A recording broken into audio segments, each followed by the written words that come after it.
with Professor Rudolf Tanzi, Professor of Neurology, Harvard Medical School, scientist, neuroscientist, geneticist, one of the top neuroscientists in the world, making breakthroughs in the field of Alzheimer's.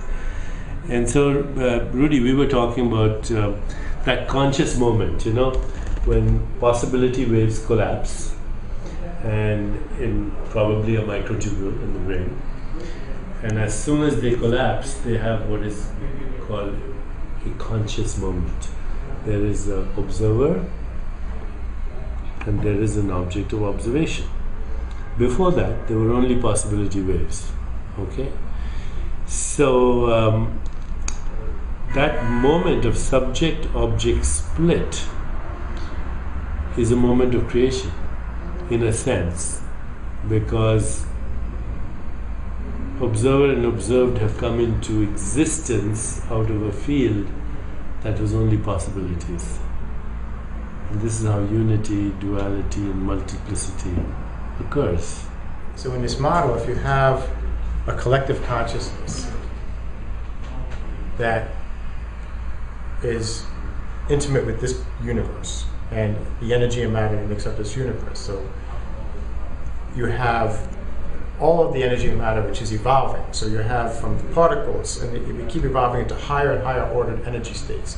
It's a paradox, in fact, because at the same time you keep coalescing energy and matter into higher ordered states from a single particle and an atom to a human being, like us speaking, the universe is also being blown apart in an accelerated pace. Instead of slowing down, it's accelerating. So we have a complete crazy universe paradox of how you have coalescence and continuing order into more sophisticated energy and matter structures that are capable of consciousness, like at this point humans that we know, they may be ones much higher than us somewhere else in the universe. But on the other hand, the universe is blown apart. And as soon as you create consciousness and you create energy and matter and you have a conscious event, as you say, you've now created a subject and an object.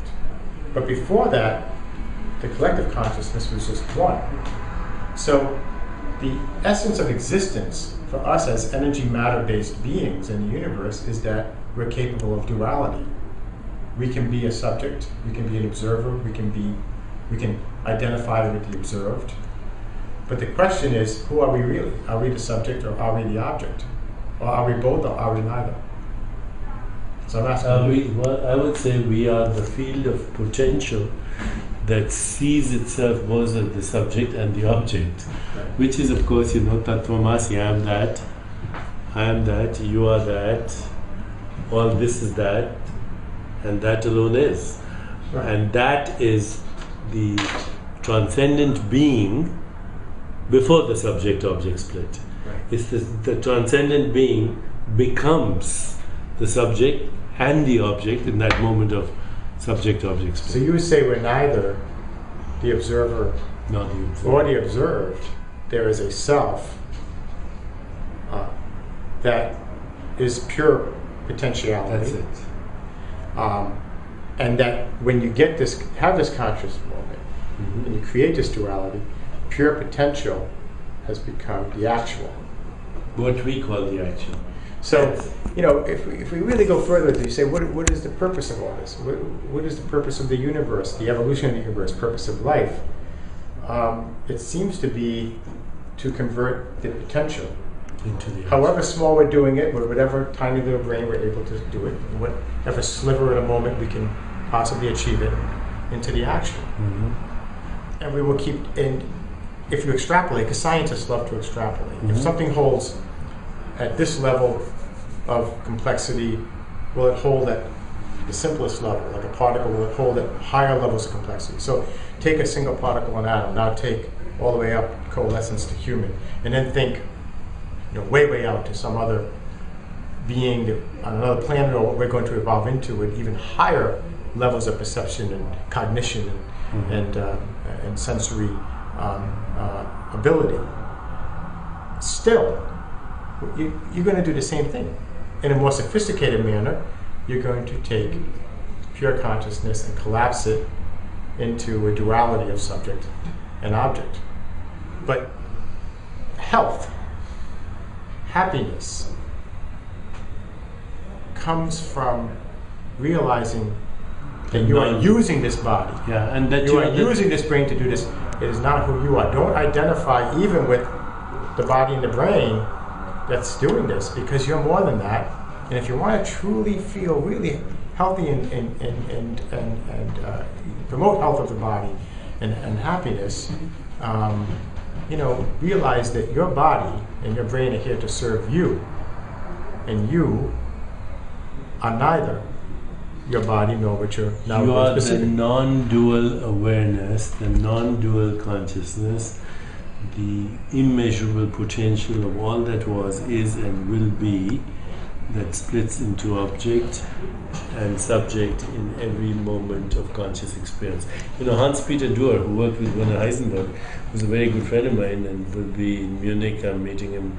He's now in his 80s. He says what we call elementary particles are haps. I said, what are haps? It's a short word for happenings. And the happening is a conscious moment. So reality is a continuum of conscious moments discontinuously, like watching a film. A film is a series of discontinuous frames that gives the appearance of continuity. So the universe is a series of discontinuous conscious moments that come together so fast. We create time. We create the time. We create past, present, future as a way to interpret it. But what I wonder is if we assume that there is eternal potentiality, pure potentiality, always there. So we also assume that there's always eternal and pure actuality. That everything that can be actualized from pure potential is already actualized. Or is it never-ending horizon? Or is it, if there's evolution, it's actualized at one level, in the transcendent level, but at the immanent level, it's a never-ending horizon as a timeline. Is the universe evolving to actualize more and more, or is it already actualized?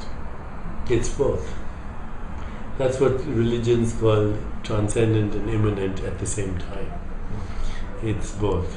Well, I think that's enough for now. We have to complete this, but this is a very fascinating discussion, because in a sense it also raises the whole validity of science as a method to explore reality, because science is based on the subject-object split, which is in a sense artificial.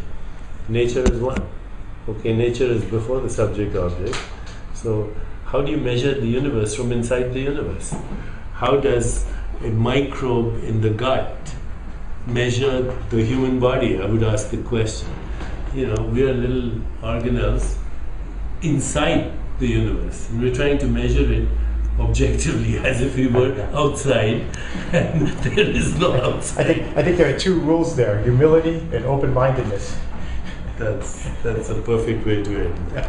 Perfect. Seek the company of those who are looking for the truth. Run away from those who have found it. We're still looking.